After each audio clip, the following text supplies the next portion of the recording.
Only in Yellowstone is there a need for this. An elk crossing guard.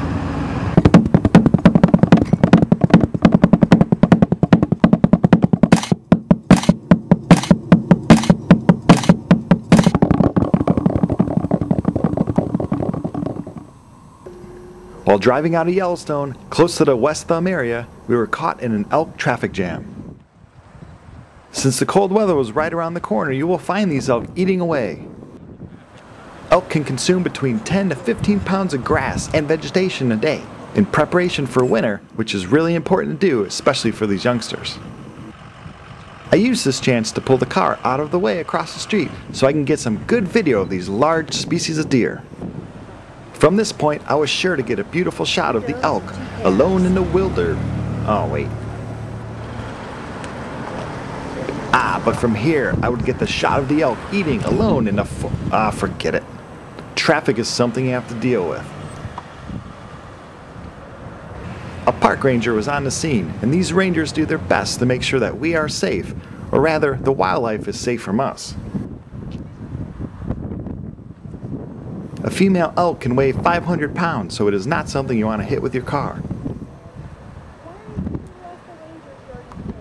It was good for the blood pressure to slow down a little bit and simply watch these elk eating.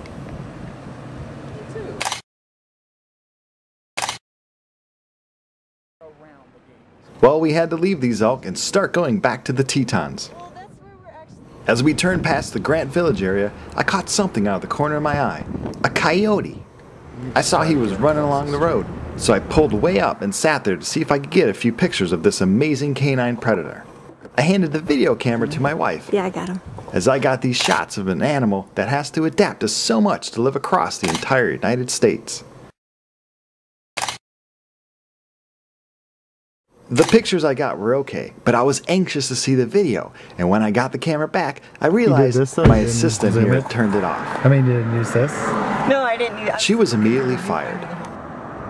As I turned to film the animal myself, the coyote was walking away, but that was okay, as I was sure the Tetons would be plentiful of wildlife.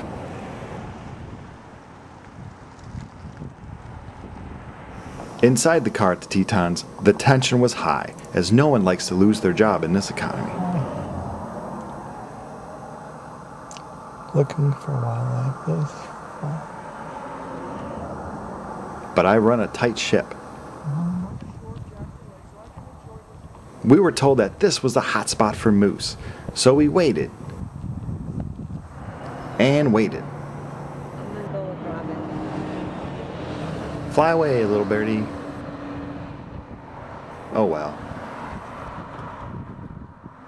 After a long night, we drove back up to Yellowstone. We decided to do some touristy stuff and check out the big water fountain thingy. And when we got there, it was just slowing down. Well, I decided to look around to see where we would be staying the next night.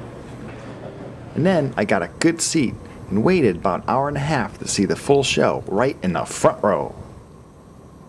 As I waited, I was still looking around, as you never know what would come out of these woods. That's wacky.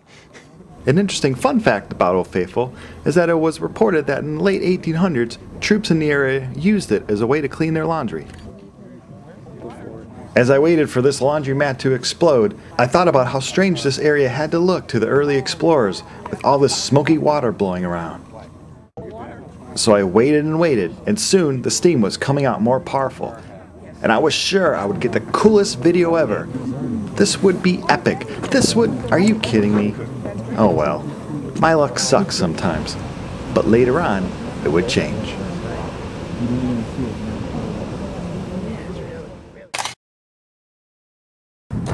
Hope you enjoyed this episode of Safari Yellowstone. For more information about these animals, read the description below. As always, thanks for watching.